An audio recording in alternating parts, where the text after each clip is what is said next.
Olá, boa noite. Então, começando esse programa novo, Armando às 8.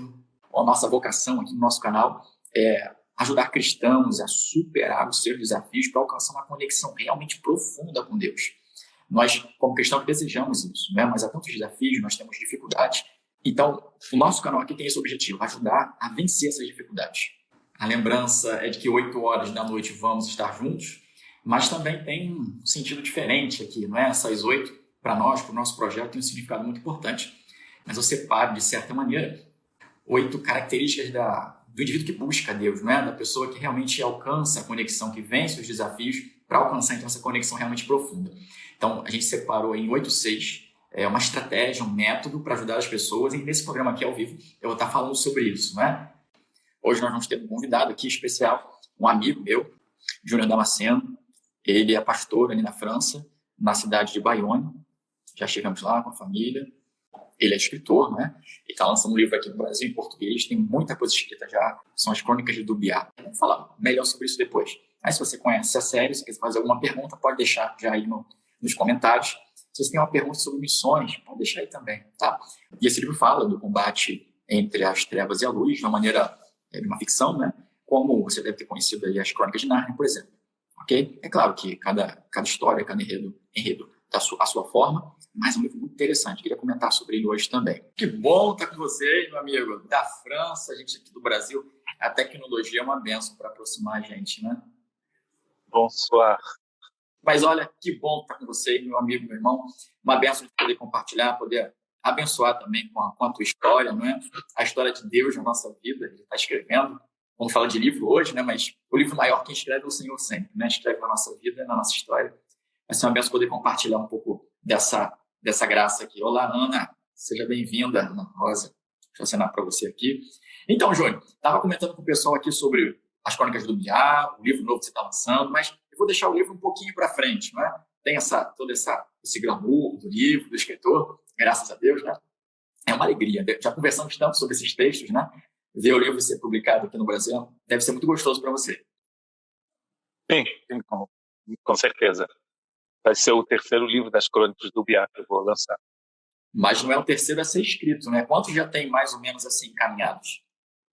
Eu já escrevi 8 livros, eu vou escrever 13 livros. Eu gostaria de escrever 13.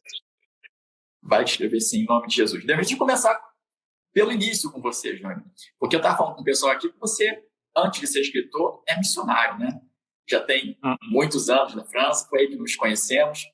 E eu comentei com o pessoal que o objetivo do nosso canal aqui, da nossa presença na internet, é ajudar os cristãos a vencer os desafios, não é? Estão aí no caminho da conexão com Deus. Se a gente se conecta realmente com Deus, nada pode parar a gente. Mas a gente tem desafios e às vezes fica bloqueado diante deles. Né? Então, aqui, nosso objetivo é ajudar os cristãos a superarem os seus desafios com uma conexão realmente profunda com Deus. E eu sei que ser missionário tem muito disso, tem isso na sua história. Escrever o livro tem disso, né? Então, vamos começar lá pelo livro, né? Se a gente pensa não só no conteúdo do livro, mas no conteúdo da sua vida como missionário, a questão das luzes, das trevas, enfim, como é que aconteceu na sua vida essa questão de dizer sim, de ir para o campo missionário? Como foi isso para você? Eu nasci no Brasil, né? Nasci na região dos Lagos Fluminenses, no estado do Rio de Janeiro, e desde a minha adolescência eu cresci num lar metade evangélico, né? Porque minha mãe sempre foi evangélica. Quando eu nasci, minha mãe já era convertida. E desde pequeno eu sentia esse desejo, esse chamado para servir o Senhor fora até mesmo do Brasil. E eu era um pouco assim, meio tipo, eu estou indo para a Lua amanhã. Era a realidade, eu venho de uma família pobre, né? A realidade era assim, até as pessoas ao meu redor falavam, esse cara tá louco. E me chamavam de louco até. Eu sempre contava histórias para os meus primos, inventava coisas, vivia num mundo imaginário, né? Acabei criando um mundo imaginário, né? As Crônicas de Dubiá. Mas para muita gente parecia assim um sonho, né? Eu saí da minha casa para Cabo Frio em 85, quando eu fui estudar no seminário, e depois acabei saindo do Brasil em 91 para ser missionário na África.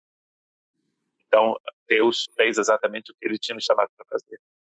E é incrível, né? É uma mudança assim, drástica, é muito grande. E quando a gente diz sim para esse chamado, a gente não tem noção do que vai acontecer, né, Júnior? Não, uma coisa interessante é que a minha história predileta na Bíblia é a história de José. Já fiz, inclusive, este ano a gente fez ano passado, uma grande peça de teatro. Eu comecei minha vida escrevendo peças de teatro, né? Antes de escrever outros livros. E sobre a vida de José, é interessante que José, Deus deu sonhos para ele, né? E ele não sabia, talvez, que um dia seria governador do Egito. Mas com 17 anos, né, ele já contava os seus sonhos para sua família. Eu também vivia assim, contando sonhos. E eu me lembro que quando eu morava aí no Brasil, quando eu era adolescente, eu estava debaixo de uma árvore na casa da minha mãe. Até lembro que foi um pé de aquela fruta meio roxa que tem aí no Rio de Janeiro. Esqueci o nome daquela. Não é jabuticaba, não? Não, é uma fruta meio oval, da cor da jabuticaba, mas eu esqueci, jambo. Jambo. E eu me lembro que tinha um pé de jambo na casa da minha mãe, eu estava debaixo daquele pé de jambo e eu fiquei pensando, daqui a 10 anos eu não vou mais estar nessa situação onde eu estou, eu vou estar em outro mundo, em outro local.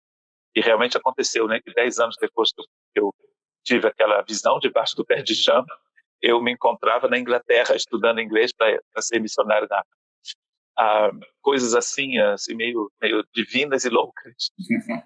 Benção. Aqui no comentário aqui, o Cristóvão Jacaré colocou, não seria talvez jamelão, mas enfim, né? É curioso. É jamelão.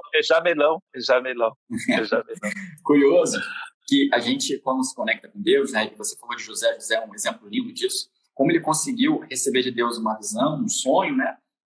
Sobre o futuro e como Deus concretizou isso na vida dele, com um desafio, com muita luta, mas Deus colocou em prática aquilo que, em concreto, né? Aquilo que podia ser só uma loucura, né? E sair do país, ser missionário, quando você, de fato, tem menos recursos, as pessoas tendem a perceber que é mais difícil, mas os recursos são sempre de Deus, né? Mas é impressionante como essa conexão leva a gente para lugares onde a gente não tem como imaginar.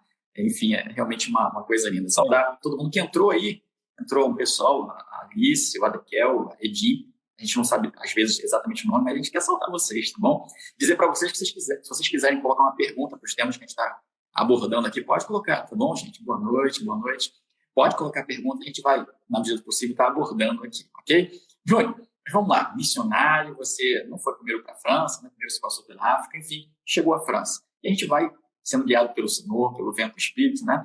Mas, em determinado momento da sua vida, você falou até que escrevia peça de teatro, eu sei que você tem uma carreira artística aí, né? Cantor de ópera, enfim, não vamos entrar tanto nesses detalhes. Mas, sobre o escritor, né? Eu queria saber, assim, como é que surgiu isso na sua vida? Porque você se conecta com Deus, tem um sonho, não é? De sair da sua terra, um chamado, claro, mas vem a partir dessa conexão, essa conexão que faz a gente brilhar, uma luz, que não é a luz que o pessoal fala hoje em dia, né? Hoje se fala muito em cada um brilhar a sua luz, é meio que uma luz secular, não é? É uma espiritualidade secularizada, mas você saiu do país, você foi brilhar a luz de Jesus, esse foi o seu chamado, né? Se concretizou na sua vida dessa maneira, a luz de Jesus foi brilhar, mas como é que passa do missionário, que já é uma transformação, uma bênção, um movimento grande, para ser escritor? Como isso aconteceu, ser escritor, não é? Como isso representa para você a sua missão? Como é que é isso? Conta para a gente. Eu comecei a escrever peças de teatro ainda aí no Brasil, até com a minha irmã, com a Márcia Cristina. Eu espero que ela vá assistir esse vídeo. E eu escrevia peças de teatro para a igreja lá no Brasil e tudo mais. O tempo que eu passei, eu fiz teatro em Londres, na época que eu morei na Inglaterra, eu fui para Londres, né, inclusive, com um grupo de brasileiros, e que eu treinei aí no Brasil, em Minas Gerais, em Belo Horizonte, e a gente fez teatro de rua na Inglaterra. Você imagina fazer teatro de rua em Londres, é um sonho de muito artista, né? A gente fez muito teatro no verão de Londres, em Porto Belo, em 91. E depois eles voltaram para o Brasil e eu fiquei estudando lá na Inglaterra. Tem uma frase legal sobre o missionário, você falou do sonho, né, de teatro em Londres. E tem coisa, e essa máxima continua, tem coisa que só vive milionário ou missionário, né? Eu acabei de ver que o Jeff King, que é a friend I met in 18 in Spain, because I am a pilgrim as well. I don't know if he's going to understand my Portuguese, but greetings to you, my friend. Vale congratulations on your wedding.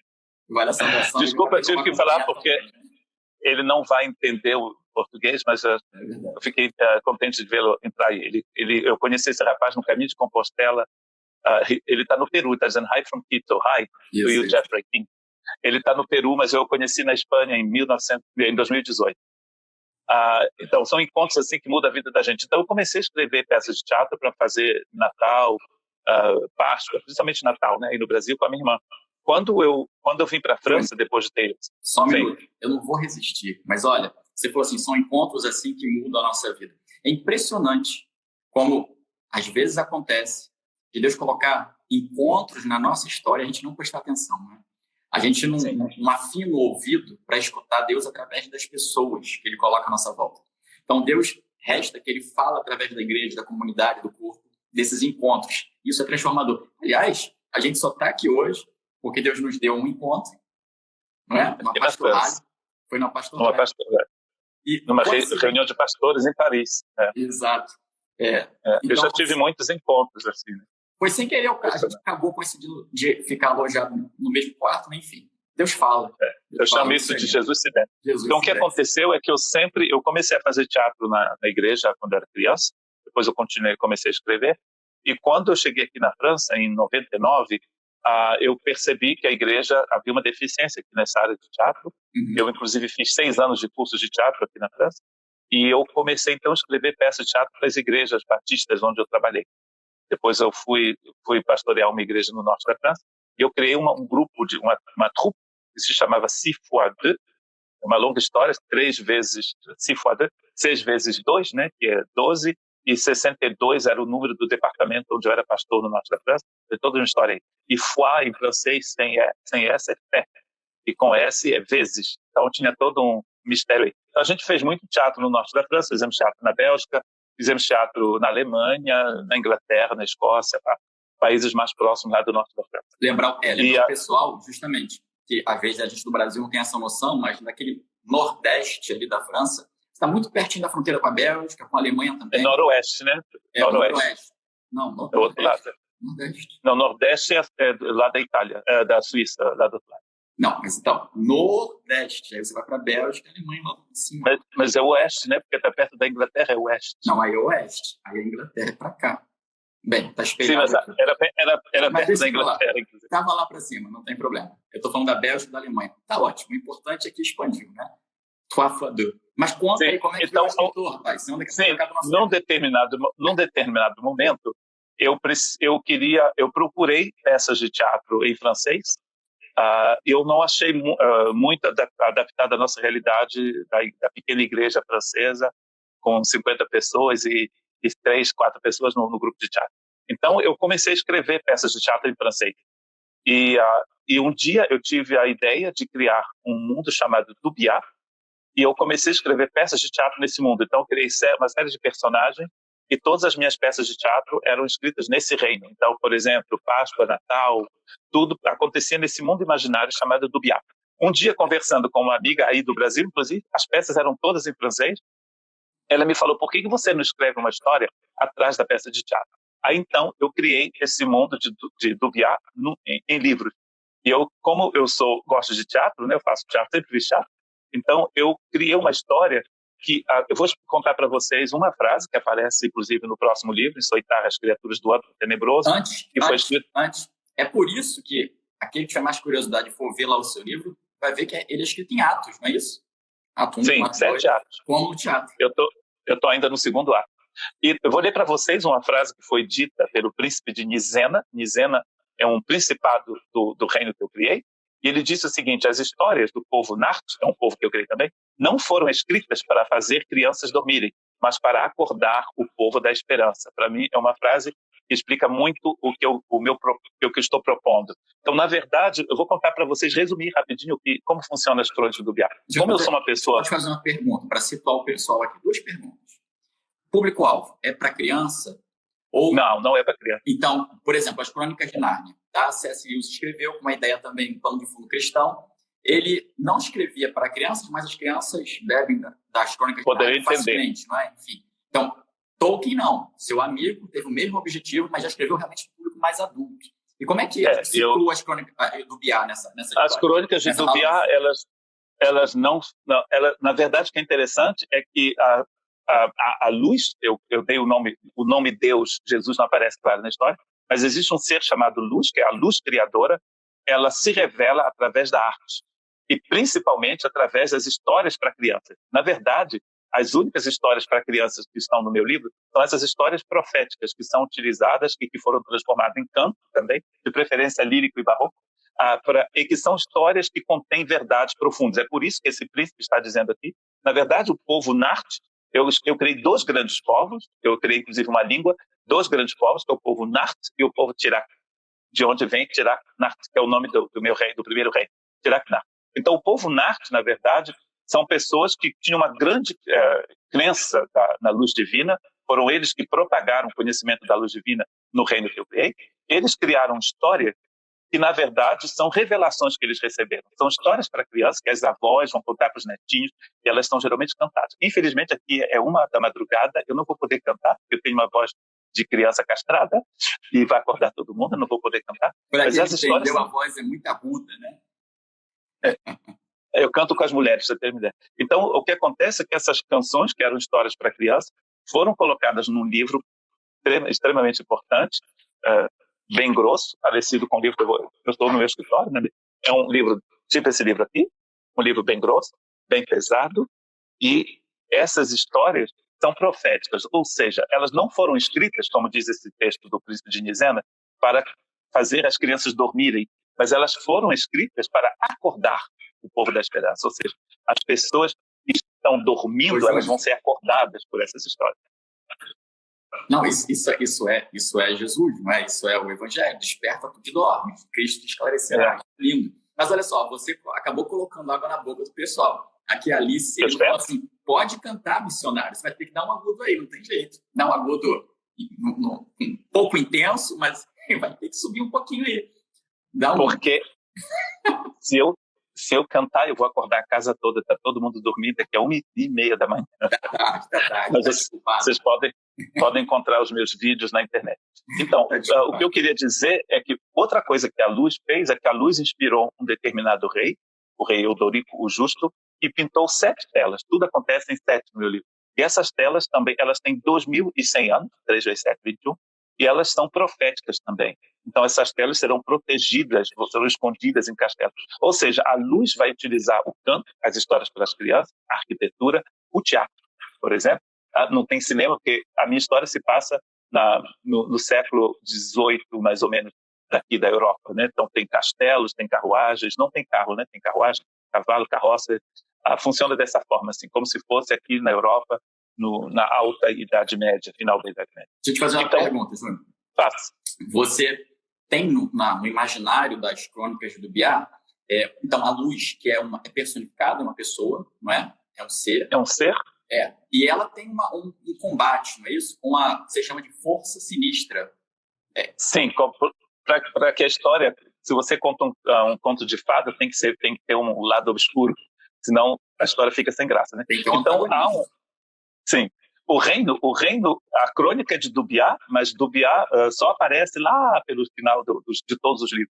A maior parte da história se passa num reino chamado Tirakná, que é conhecido como o Reino da Luz.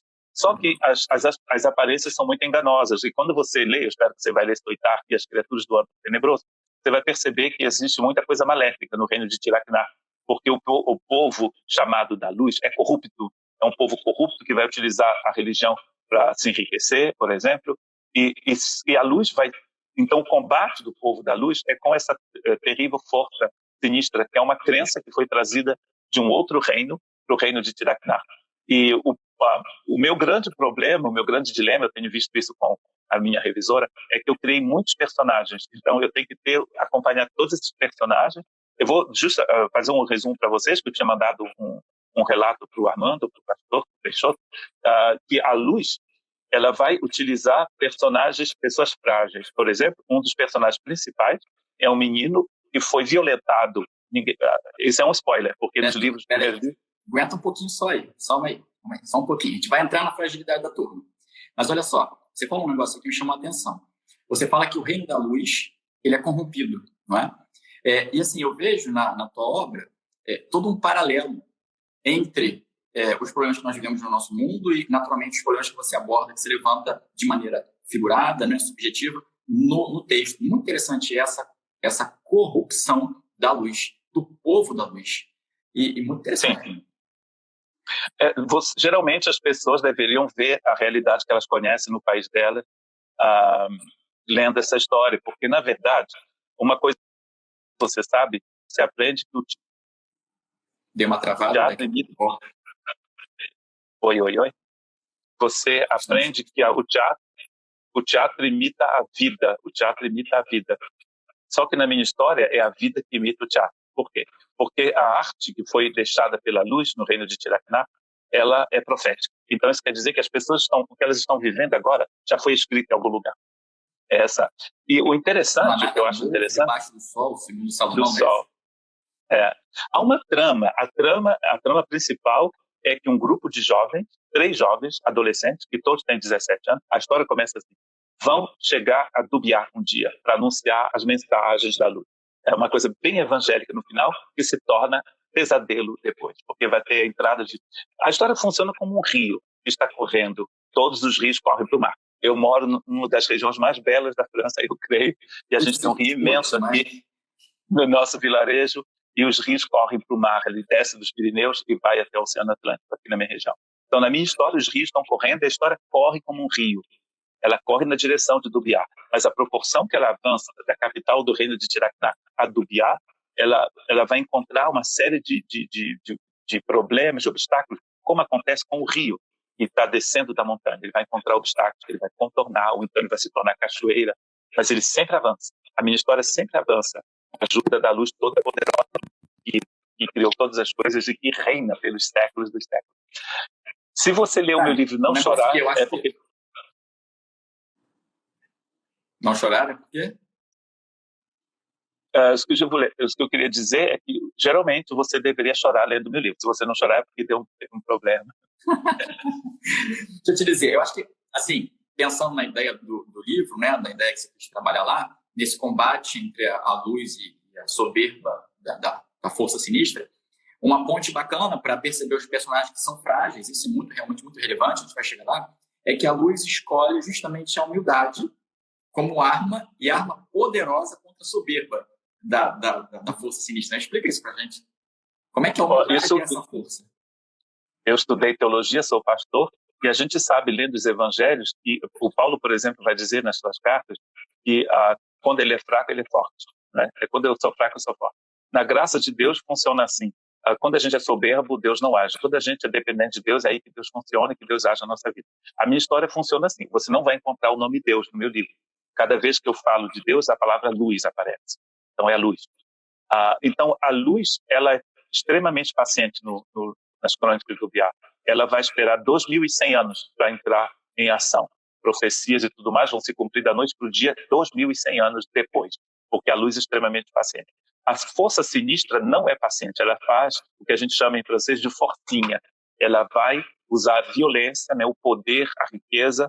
O meu reino é um reino dividido em condados, né? Talvez seja a influência britânica. A minha esposa é da Inglaterra, eu morei na Inglaterra. Na Inglaterra tem condados, né, que eles chamam de shire. Você vai encontrar, inclusive, no Senhor dos Anéis, né? Shires, Nottinghamshire, Yorkshire, Yorkshire. No meu reino tem condados, não são estados, né, como no Brasil, ou departamentos, como na França, são condados e principados. Os principados são cristãos, digamos. Os condes são malvados, são ruins, e os príncipes são interessantes. Então, nesse país dividido em condados e principados, os líderes desses condados são pessoas que são da luz, né, que são crentes, mas que vão utilizar o poder aquisitivo mesmo para poder avançar a causa deles. Na luz, a luz não utiliza isso. A luz vai utilizar príncipes também, gente rica, pobre, mas a luz vai utilizar, como dizia o Armando, uma força que ninguém esperava. As entranhas da misericórdia da luz. A misericórdia é a maior força utilizada pela luz. Ela vai utilizar a misericórdia para transformar esses personagens simples, né? Tem 2 escravas que são personagens principais, um guri que eu chamo de menino borboleta. Ô, Jônio, Ô, Júnior, vai com calma, porque o universo do Bié está todo na sua cabeça, mas não está na nossa. Vai com calma, senão a gente confunde. É muito rico, tem muito personagem, tem muita temática interessante. E é legal a gente ouvir você falando assim, porque a gente recebe realmente o mundo que você criou, não é? O mundo que está por trás. Você falou de ter criado no início da live, falou de ter criado 2 povos, enfim. E aqui a gente recebe que tem uma trama toda elaborada, e isso dá gosto, da vontade de ler. Você vai apurando o nosso rostinho pelo livro. Isso não se faz, né?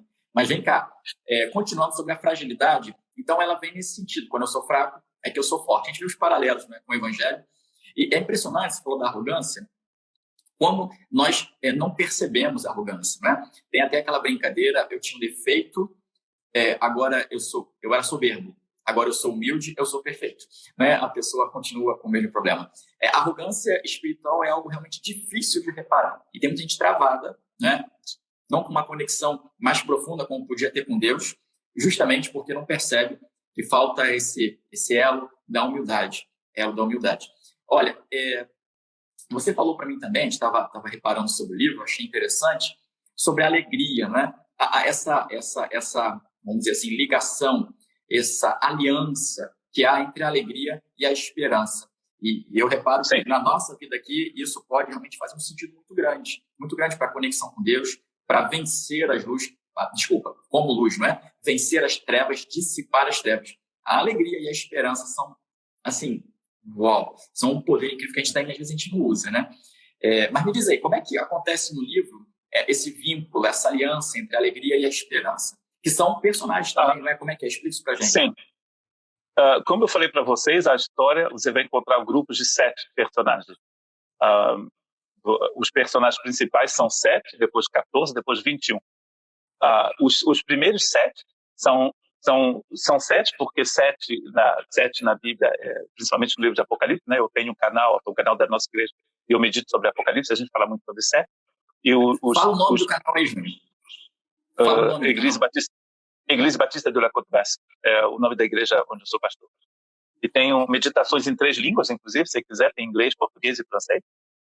E eu sou francês, mas falo português fluentemente, então vocês percebem, né? Mas volta para o texto agora. Fala aí, alegria. Volto para os 7. Então tem na história que vai se desenvolvendo aos poucos, os personagens, primeiro são 3 personagens, 2 moças e um rapaz, o rapaz borboleta e as 2 outras meninas, e as profecias falam de 7 personagens. Essa eu não tinha reparado. Como é que é isso? O rapaz borboleta, le garçon papillon. Ele se chama Christen, interessante, né? Parece Cristo, mas ele é um dos personagens principais, só que ele tem muitos complexos. Ele sofreu muito na infância e tudo mais, e ele não tem ideia do poder que ele tem. Cada um dos 7 personagens tem um dom diferente. O ser humano, ele tem um potencial incrível, mas não tem ideia do poder que ele tem. Cristo nos habita, temos tudo que precisamos, mas a gente não percebe isso. Os 7 personagens são o menino borboleta, que tem 17 anos quando a história começa, uma escrava que mora no palácio principal do reino, onde mora também o rei, que se chama Net, ela é escrava e também tem os seus dons. Uma outra menina que se chama Norata, que tem um dom de ouvir o vento, ou seja, ela ouve o som, antes do som chegar no ouvido das pessoas, ela ouve. O rapaz borboleta, que é o personagem principal quase de toda a história, ele tem um dom que você vai entender exatamente o que significa. Por exemplo, quando você está assistindo Love Story, um livro, uma história de amor, você sabe que o cara vai beijar a menina quando a música te diz que o cara vai beijar, não é?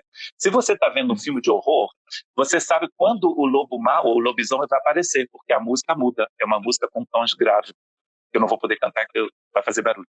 Então, no meu livro, o menino borboleta, ele tem o dom de ouvir a música das coisas que vão acontecer. Ele está numa floresta, ele ouve uma música e ele sabe que lobos vão aparecer. Ele é o único que ouve a música. Então, esse é o dom do rapaz borboleta. Então, tem um rapaz borboleta, tem a escrava do palácio, a moça que ouvia o vento. Esses são os 3 primeiros personagens da história de Dubiá. A proporção que a Melanie entrou aqui também, minha filha, a proporção que eles vão andando pela história, 4 outros personagens vão aparecer. Só que o mal, a força sinistra, sabe que se um desses personagens morrer, os outros não vão aparecer.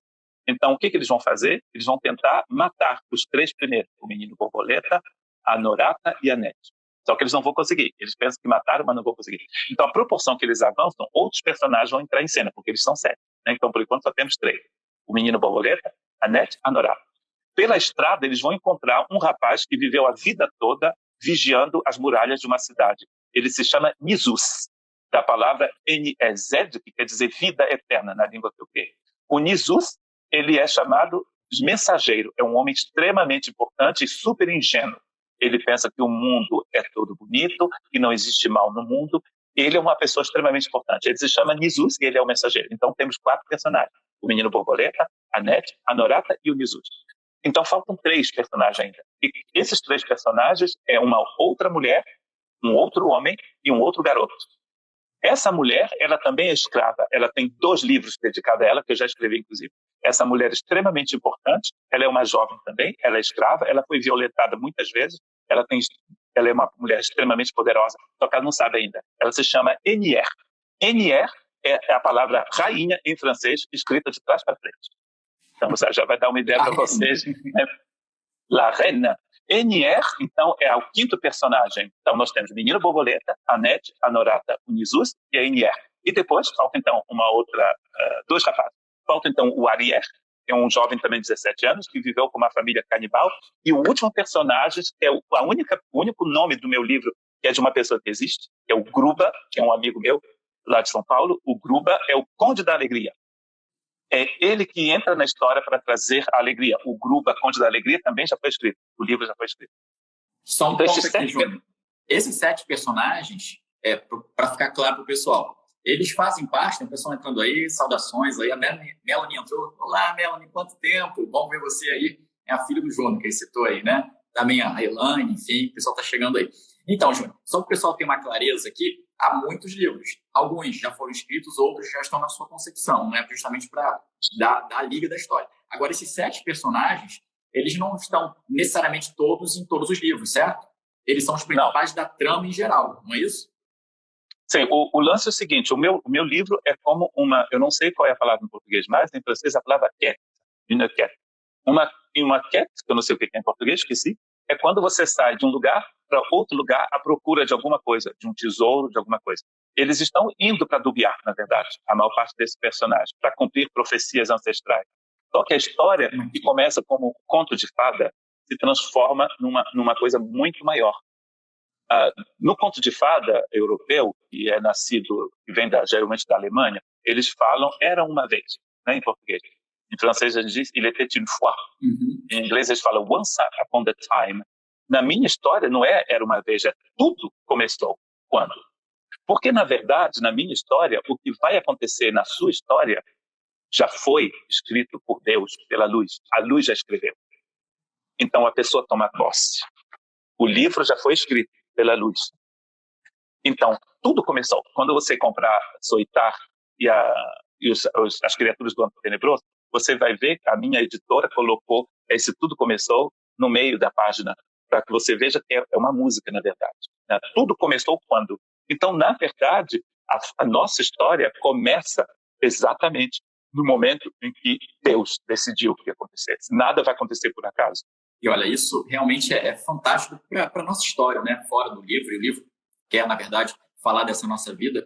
Eu fico pensando no quanto a gente ganharia se parasse para prestar atenção em Deus que escreve a nossa história, né?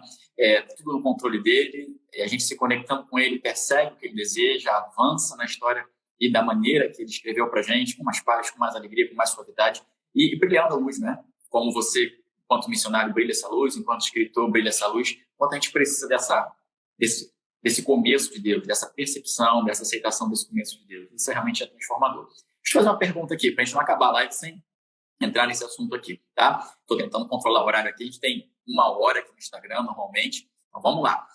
Você falou do açoitar, né? Soitar, me ajuda? Soitar, né? E as criaturas do Anto Tenebroso. Esse é um livro na trama geral. Então, ajuda a gente aqui a entender onde ele se insere nessa trama global aí que você está escrevendo. O tema desse livro. O que a gente precisa ficar curioso para encontrar no livro. As criaturas do Anto Tenebroso são lobos que foram criados, na verdade. Eles desenvolveram, o pessoal da Sinistra desenvolveu um tipo de lobo. O que esse lobo faz? Esse lobo, ele reconhece determinadas pessoas. Por exemplo, se você é descendente, digamos, de Pedro Álvares Cabral, esse lobo só reconhece você. Ele entra num shopping center e ele reconhece todos os descendentes de Pedro Álvares Cabral. Ele sabe quem eles são e eles vieram para matar os descendentes de Pedro Álvares Cabral. Então, os lobos, as criaturas do Antro Tenebroso são lobos que são trazidos para Tiraknath para reconhecer todos os descendentes de um grande rei, que é o rei Eudorico, o Justo. Quando você lê as Crônicas do Biá, você vai descobrir que esse personagem que viveu 2.100 anos antes da história começar, ele é um homem que resistiu à força sinistra. E como que ele resistiu? A história desse homem é muito interessante no livro, porque esse homem tinha duas opções. Ou ele entra na força, a força, como eu já falei, utiliza o poder, a corrupção. Ou então ele se sacrifica. Ou seja, ele perde o reino para poder deixar que a luz penetre no reino e, na verdade, ele abdica de alguma forma. Esse homem, ele então, na época dele, a força sinistra ia tomar o poder no reino, só que a força sinistra, ela age da mesma forma que a luz. E você vai ver que na Bíblia é a mesma coisa. Como é que Deus funciona no Antigo Testamento e em toda a Bíblia? Através de alianças. Inclusive, o Antigo Testamento é chamado de primeira aliança, o Novo Testamento, a segunda aliança. Deus fez uma aliança com Abraão, Gênesis capítulo 12, e você pode acreditar comigo, a Bíblia começa em Gênesis capítulo 12. Porque Deus faz uma aliança com Abraão, os descendentes de Abraão vão escrever a Bíblia, a descendência de Abraão vai vir para pisar na cabeça da serpente, e ele se chama Jesus de Nazaré. Então, no meu livro é exatamente assim, a luz vai fazer aliança com determinadas pessoas, a força sinistra também. Então, esse rei Eudorico, ele ou fazia uma aliança com a força sinistra, e ele guardava o poder, e seus filhos também guardariam o poder, ou então ele faz uma aliança com a luz, e ele perde o trono. Ele perde o trono. E ele teve 7 filhos, claro que teve. Teve 7 filhos. E esses filhos vão viver 2.100 anos fugindo desses lobos, porque esses lobos são enviados para reconhecer os filhos, os descendentes dos 7 filhos do rei Eudorico. Aí você vai descobrir uma coisa, que a maioria dos personagens principais do meu livro são todos descendentes do rei Eudorico. Isso é spoiler. Então, a Soitá vai revelar, então, de onde vêm esses lobos e como eles agem, esses lobos, que são enviados para devorar os descendentes do rei Eudorico, o Justo. E diz aí, o pessoal consegue sobreviver, né? Porque maior é aquele que está em nós do que aquele que está no mundo. Isso aí. Você vai ver citações de Isaías no meu livro, quando ele diz: a porta que a luz abre, ninguém pode fechar. Isso aí. Olha, você estava falando sobre as alianças, é curioso, né? Eu acho que a pessoa já ficou curioso para ler o livro, né? Mas eu acho realmente muito importante lembrar essa questão da aliança. Tem gente que vai falar que a história da Bíblia é uma história das alianças, não é? Tem estudiosos que vão dividir a história da Bíblia, enfim, a Bíblia como um todo, em alianças.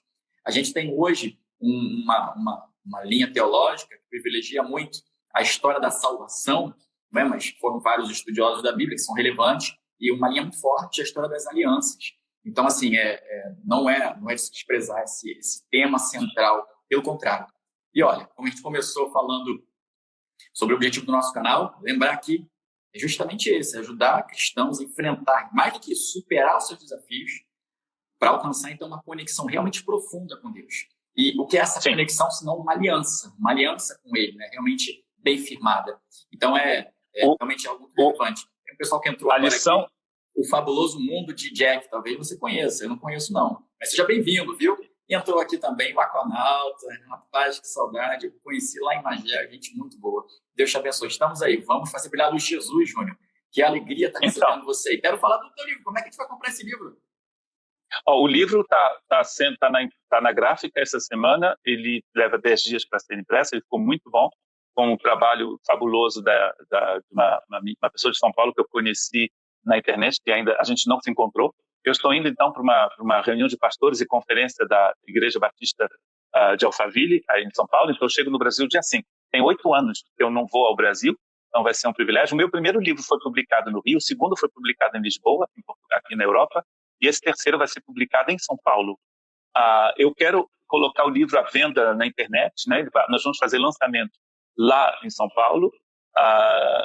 Eu estou procurando ainda um local para fazer aí no Rio, se você tiver uma ideia. Pode ser, eu vou fazer na casa de uma amiga. E em Cabo Frio, dia 17 em Cabo Frio, lá no ateliê do meu amigo Reginaldo Caol, o artista que veio expor aqui na Europa, inclusive. O primeiro livro, a capa do livro é uma pintura dele que eu tenho aqui no meu escritório, mas não vai dar para vocês verem. Eu tenho aqui os 2 outros livros, né? O primeiro, que tem 500 páginas, é esse aqui. Aí tem aqui em casa. Se chama esse aqui. O segundo, que foi publicado em Lisboa, é o Arrière, que está de trás para frente aí. E esse próximo agora é Soitar, que você vai poder comprar aí no Brasil. Eu estou querendo levar Arrière também. Você pode tentar conseguir na internet, no Amazon, eu acho. Importante, são 13 livros, né? E eu espero publicar Medriais e as Entranhas da Misericórdia em janeiro, porque já está escrito, a maioria dos livros estão escritos. Uma coisa interessante que eu queria talvez terminar com isso, eu tive uma visão, há uns 2, 3 anos atrás, de escrever um livro sobre o tema do suicídio, né, no meio cristão. E é nesse livro que fala do suicídio que entra que dá entrada ao Conde da Alegria. Porque no reino que eu criei, suicidar é jogar a alegria no lixo. A palavra que é utilizada em tirar é jogar a alegria no lixo. Então, o Conde da Alegria entra em cena para trazer a esperança para o coração dessas pessoas aflitas que estão desesperadas, né? E nesse livro, O Conde da Alegria, há muita música, muito canto lírico, inclusive. O meu alvo é colocar partitura nos livros. Nesse Soitar, você vai ter um glossário com todos os personagens, todos os monumentos, todas as montanhas, todos os rios de Tiraquinar. Vai estar no glossário e receita. Receita francesa também. O que a gente falou, tem todo um mundo criado por trás dos livros, né? A Alice perguntou aí quantos livros o missionário tem, você já respondeu, o Júnior respondeu. E olha, Júnior, a gente está terminando realmente aqui, para a gente não ser cortado, é melhor de terminar com consciência. Eu vou te dar as últimas palavras, mas é muito interessante perceber aqui que o Fabuloso Mundo de Jack fez um comentário, deve ter lido alguma coisa sua. Ele falou que é um livro que nos traz esperança. Ou ele leu, ou ele percebeu bem o que você está querendo colocar aqui. E realmente é isso, Jack. É um livro para trazer esperança. A esperança que nós temos à disposição quando estamos realmente conectados com o Senhor. Por isso que vale a pena, por isso que a gente está aqui nesse projeto. O Júnior é uma bênção, não é? Na história da França aí, a gente pode falar assim, mas na nossa vida pessoal também, na nossa casa. A gente vai desfrutar um pouquinho da presença dele aqui, nesse dia que estiver passando pelo Rio, vai ficar um pouquinho aqui também com a gente. Vai ser muito bom matar a saudade, Júnior. Júnior, então, palavras finais aí, para a gente terminar. 9 horas a gente deve estar acabando a nossa live, temos 2 minutinhos. 2 palavras finais, depois eu dou as minhas. Vai lá. A palavra que eu queria deixar para vocês, é a que vem também da história, é que não menospreze o começo simples. No meu livro, tudo começa com muita simplicidade na história de pessoas que são super simples, mas a luz toda poderosa que vive pelos séculos dos séculos vai utilizar essa simplicidade para fazer uma revolução muito grande no reino de Tiraquinar, através de pessoas simples como o Peixoto, eu e você. Que lindo. É isso aí. Jack aqui é a Jaqueline, seja bem-vinda, Jaqueline. Agora o seu nome fica mais fácil, bacana. E é justamente isso. A Jaqueline é minha amiga, inclusive tem um texto dela, uma frase dela nesse livro. Bacana. Em 1 minuto vamos terminar. Quero deixar uma palavra para você que esteve com a gente. Obrigado pelo carinho, pela companhia, tá bom?